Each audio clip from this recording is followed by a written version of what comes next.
تو یہ قربانی کس کی سنت ہے؟ حضرت ابراہیم علیہ السلام کی۔ حضرت عائشہ صدیقہ رضی اللہ تعالی عنہ فرماتی ہیں کہ ہادی عالم صلی اللہ علیہ وسلم نے فرمایا کہ عائشہ 10 ذی الحج کو قربانی کے عمل سے کوئی بہتر عمل نہیں ہے، اور قربانی پر ذبح کیا جانے والا جانور قیامت کے دن اپنے سینگوں اور بالوں کے ساتھ آئے گا، اور قربانی کے خون کا قطرہ زمین پر گرتا نہیں ہے کہ رب العالمین قربانی والا عمل قبول فرما لیتے ہیں۔ اور حضرت علی المرتضی شیر خدا رضی اللہ تعالیٰ عنہ سے روایت ہے کہ آپ نے اپنی لخت جگر حضرت فاطمہ رضی اللہ تعالیٰ عنہ کو فرمایا کہ بیٹی جاؤ قربانی پر حاضری دو، قربانی کے جانور کے خون کا قطرہ زمین پر نہیں گرے گا کہ رب العالمین تیرے گناہوں کو معاف کر دیں گے اور تو گناہوں سے پاک اور صاف ہو جائے گی، اور قیامت کے دن یہ قربانی والا جانور اپنے خون اور گوشت کے ساتھ 70 گنا بھاری کر کے میزان کے اندر لایا جائے گا۔ تو صحابہ کرام نے پوچھا اللہ کے نبی کیا یہ اہل بیت کے لیے خاص ہے؟ یہ عمل صرف اہل بیت کے لیے ہے؟ تو آپ صلی اللہ علیہ وسلم نے فرمایا یہ اہل بیت کے لیے خاص ہے اور مسلمانوں کے لیے عام ہے، یعنی جب مسلمان قربانی کر لیں گے تو ان کو بھی اس کا ثواب پہنچ جائے گا۔ تو یہ قربانی والا عمل جو ہے بہت بڑا عمل ہے۔ رب العالمین ہر مسلمان کو توفیق دے قربانی کرنے کی۔ حضرت زید بن ارقم رضی اللہ تعالیٰ عنہ وسلم سے پوچھا کہ اللہ کے نبی قربانی کیا ہے؟ آپ نے فرمایا سنت ابیکم ابراہیم، کہ تمہارے جد امجد ابراہیم کی سنت ہے۔ تو سوال کیا کہ اللہ کے نبی ہمیں اس کے بدلے میں کیا ملے گا؟ آپ نے فرمایا ہر بال کے بدلے میں ایک نیکی ملے گی۔ جانور کے اوپر کتنے بال ہوتے ہیں؟ تو آگے سے پھر سوال کر دیا زید بن ارقم رضی اللہ تعالیٰ عنہ نے کہ یا رسول اللہ اگر کسی جانور کے اوپر اون ہو، آپ نے فرمایا جتنی اون ہوگی اتنی نیکی ملے گی۔ اگلے دن ایک ساتھی سوال کر رہے تھے کہ ہم جو ہے لیلے کے اوپر سے اون کاٹ سکتے ہیں؟ جو قربانی کا جانور ہوتا ہے اگر بکری ہے آپ اس کا دودھ نہیں نکال سکتے، اسی طرح بھیڑ ہے، اور اگر دمبا ہے آپ اس کے بال نہیں کاٹ سکتے۔ اگر آپ نے دمبے کے بال کاٹ دیے یا اس جانور کا بکری کا دودھ نکال لیا تو اس کے برابر آپ کو صدقہ کرنا پڑے گا، نہ تو بال کاٹ سکتے اور نہ دودھ نکال سکتے۔ اور حضرت ابو ہریرہ رضی اللہ تعالیٰ عنہ سے روایت ہے کہ ہادی عالم صلی اللہ علیہ وسلم نے فرمایا کہ جو آدمی باوجود استطاعت رکھنے کے، باوجود طاقت رکھنے کے قربانی نہیں کرتا وہ ہماری عیدگاہ کے قریب بھی نہ آئے، وہ عید کی طرف نہ آئے، وہ مسجدوں کا رخ نہ کرے۔ کتنی بڑی وعید ہے۔ ہادی عالم رحمت للعالمین شفیع عالم صلی اللہ علیہ وسلم نے فرمایا کہ جو آدمی قربانی کا عمل نہیں کرتا وہ ادھر نہ آئے۔ تو آج کتنے لوگ ہیں جو باوجود طاقت رکھنے کی قربانی نہیں کر رہے۔ اب بعض اوقات یہ ہوتا ہے کہ ایک گھر کے اندر 5-6 افراد ہیں، تو 5-6 افراد میں سے ایک آدمی نے قربانی کر لی تو کہتے ہیں سب کی طرف سے قربانی ہوگی۔ حالانکہ میرے دوستوں ایسی بات نہیں ہے۔ اگر تمہارے گھر کے اندر جتنے بندے صاحب استطاعت ہیں، جتنے بندے طاقت رکھتے ہیں قربانی کرنے کی، اتنے بندوں کے اوپر قربانی آئے گی۔ اگر خاوند ہے وہ صاحب استطاعت ہے اس پر قربانی آئے گی، اور بیوی ہے اس کے پاس 52.5 تولے چاندی ہے یا سونا ہے اور زائد ضرورت سامان ہے جو چاندی کی قیمت کو پہنچ جاتا ہے، چاندی کو ملا کر تو اس پر قربانی آ جائے، اور یہ قربانی خود ادا کرنی ہوتی ہے۔ بعض اوقات یہ ہوتا ہے کہ عورتیں کہتی ہیں کہ ہمارے ذمہ قربانی نہیں ہے، حالانکہ جو سونے کا مالک ہوگا قربانی اسی کو اوپر ہوگی۔ اور قربانی کو سنت سمجھ کر زندہ کرنا، ذبح کرنا چاہیے۔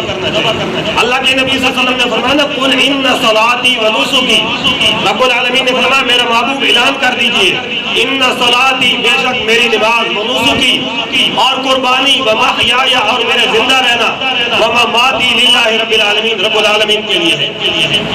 تو قربانی کے اندر انسان کی نیت بھی درست ہونی چاہیے کہ ہمارا گوشت رب العالمین کو نہیں پہنچتا، نہ خون پہنچتا ہے۔ رب العالمین فرماتے ہیں لن ینال اللہ لحومها ولا دماؤها ولکن ینالہ التقوی منکم، کہ تمہارا خون اور گوشت رب العالمین کو نہیں پہنچتا، بلکہ تمہارے دلوں کا تقوی رب العالمین کے پاس پہنچتا ہے، تمہارے دلوں کی نیت رب العالمین کے پاس پہنچتی ہے۔ نیت گوشت کھانے کی نہیں ہونی چاہیے، اور قربانی کو بھلیک سمجھ کر بھی نہیں کرنا چاہیے۔ اب بعض ساتھی یہ کہتے ہیں کہ چھوٹا جانور ہے، لیلا ہے، بکرا ہے، وہ نہیں لیتے یار، بڑا جانور لے لیتے ہیں، کسی کے ساتھ حصہ ڈال لیں کہ ٹینشن نہیں ہو۔ اب بڑا جانور جو ہے کرنا یہ بھی ثواب ہے، آپ اس کے حصے کر سکتے ہیں، لیکن یہ نیت نہیں ہونی چاہیے۔ اگر آپ کی نیت کے اندر کوئی خلل آ گیا تو پھر قربانی نہیں ہوگی۔ قربانی کو سننا سمجھ کر اور ثواب سمجھ کر کیا جائے، فٹیک سمجھ کر نہ کیا جائے۔ اور بڑا جو جانور ہے اس کے اندر 7 حصے ہو سکتے ہیں، 4 حصے بھی ہو سکتے ہیں، 5 بھی ہو سکتے ہیں، 7 سے زیادہ نہیں ہونے چاہیے۔ اور یاد رکھو اگر 7 بندوں میں سے کسی ایک کی بھی نیت غلط ہو گئی، کسی ایک کی نیت کے اندر خلل آ گیا، کسی ایک کی نیت کے اندر بگاڑ آ گیا، تو کسی کی قربانی بھی نہیں ہوگی۔ اس وجہ سے سب حضرات اپنی نیت درست کر لیں، اور یہ بھی یاد رکھو کہ قربانی کا جو عمل ہے یہ حضرت ابراہیم علیہ السلام کی سنت ہے اور آپ صلی اللہ علیہ وسلم کا عمل ہے، اس کے لیے عقیدہ بھی انسان کا درست ہونا چاہیے۔ اگر کسی کے دل کے اندر شرک موجود ہے، رب کی صفات کے اندر اور رب کی ذات کے اندر وہ شریک کسی کو ٹھہرا رہا ہے، اس کی قربانی بھی نہیں ہوگی۔ قربانی کے ساتھ ایسے ہے اگر کوئی ایک آدمی شرک کرنے والا اس کے ساتھ شامل ہو گیا، اگر کوئی ایک آدمی صحابہ کی گستاخی کرنے والا شامل ہو گیا، اہل بیت کا گستاخی شامل ہو گیا، تھوڑی سی بھی ان کی اہانت کرنے والا شامل ہو گیا، کسی کی قربانی نہیں ہوگی۔ اور الحمدللہ ہمارے اہل سنت والجماعت کا عقیدہ ہے کہ حضرت ابو بکر صدیق، حضرت علی المرتضیٰ، حضرت عثمان، حضرت فاروق اعظم سے لے کر سیدنا حسن حسین، سیدنا علی المرتضیٰ، حضرت فاطمہ آپ صلی اللہ علیہ وسلم کی بیویاں جتنے اہل بیت ہیں، حضرت امیر معاویہ تک، سب صحابہ ہمارے لیے قابل احترام ہیں۔ جو آدمی کسی ایک صحابی کی احانت کرے گا اس کی قربانی نہیں ہوگی، اور اگر کسی کے حصے کے اندر شامل ہو گیا تو سب کی قربانی ضائع ہوگی۔ حضرت ابراہیم علیہ السلام کو جو اپنے والد نے نکال دیا اپنے گھر سے، اس کی وجہ کیا تھی؟ اس کی وجہ بھی میرے دوستو یہی تھی کہ حضرت ابراہیم علیہ السلام اپنے رب کو یہ کہتے تھے کہ رب کے سامنے جھک جاؤ، رب کے ساتھ اس کی صفات میں کسی کو شریک نہ کرو۔ اور حضرت ابراہیم علیہ السلام کا جو والد آزر تھا وہ بتوں کی عبادت کرتا تھا، غیر اللہ کو رب کے ساتھ شریک کرتا تھا، تو حضرت ابراہیم علیہ السلام کو ان کے والد نے گھر سے نکال دیا تھا۔ تو اس وجہ سے یہ بات ذہن کے اندر رکھو کہ تمہارے عقیدے درست ہونے چاہیے۔ عقیدہ بنیادی چیز ہے، اگر عقیدہ خراب ہو گیا تو ہر چیز خراب ہو جائے گا۔ اور قربانی کا جو جانور ہے یہ صاف ستھرا ہونا چاہیے، یعنی اس کے اندر کوئی عیب نہیں ہونا چاہیے۔ سال کے بعد قربانی آتی ہے تو ہم اچھا جانور لیں، خوبصورت جانور لیں، اچھی قیمت والا جانور لیں اور موٹا تازہ جانور لیں۔ جتنا اچھا جانور لیں گے اتنا زیادہ ثواب ملے گا۔ سال بھر کے اندر آپ کاروبار کرتے ہیں، رب العالمین آپ کو جو ہے اتنا نوازتا ہے، اور سال کے بعد آپ 15-20-30 ہزار کا جانور نہیں لے سکتے۔ تو اس وجہ سے قربانی جو ہے یہ بہت ہی اونچے درجے کا عمل ہے اور بڑی فضیلت والا عمل ہے، کوئی عمل اس کا مقابلہ نہیں کر سکتا۔ اس دن خون بہانے سے بہتر کوئی عمل نہیں ہے۔ اس وجہ سے سب حضرات جو ہے جنہوں نے قربانی نہیں کی، ابھی قربانی کے لیے 3 دن ہے، 3 دن کے اندر آپ قربانی کر سکتے ہیں، 10 ذی الحجہ کو، 11 کو اور 12 کو۔ ان 3 دنوں کے اندر آپ قربانی کر سکتے ہیں۔ جن لوگوں نے جانور نہیں لے ابھی بھی لے سکتے ہیں، کوئی ممانعت نہیں ہے، 3 دن تک کر سکتے ہیں۔ اور اپنی طرف سے قربانی کیجیے، اپنے فوت شدہ بزرگوں کی طرف سے قربانی کیجیے، اور آپ صلی اللہ علیہ وسلم کی طرف سے قربانی کیجیے، اہل بیت کی طرف سے قربانی کیجیے۔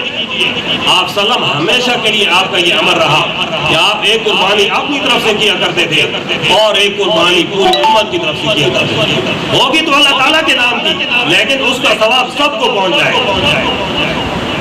آپ اپنے والد کی کرتے ہیں، اپنی والدہ کی طرف سے کرتے ہیں، تو آپ اس طرح کریں کہ ایک اپنی کر لیں اور ایک پوری امت کی طرف سے کر لیں، جتنا ثواب آپ کے والدین کو پہنچے گا باقیوں کے بیچ میں پہنچے گا۔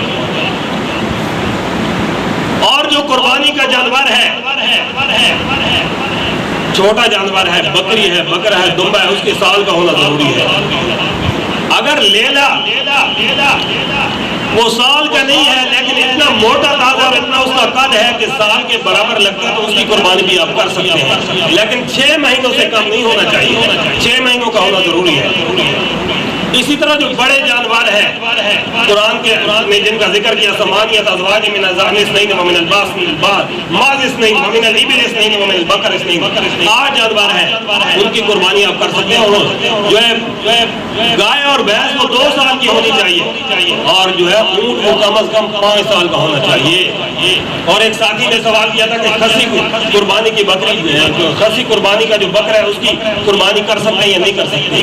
دوستو خصی جانور کی قربانی کرنا افضل ہے، اور آپ صلی اللہ علیہ وسلم سے ثابت ہے کہ آپ صلی اللہ علیہ وسلم نے خصی جانور کی قربانی کی۔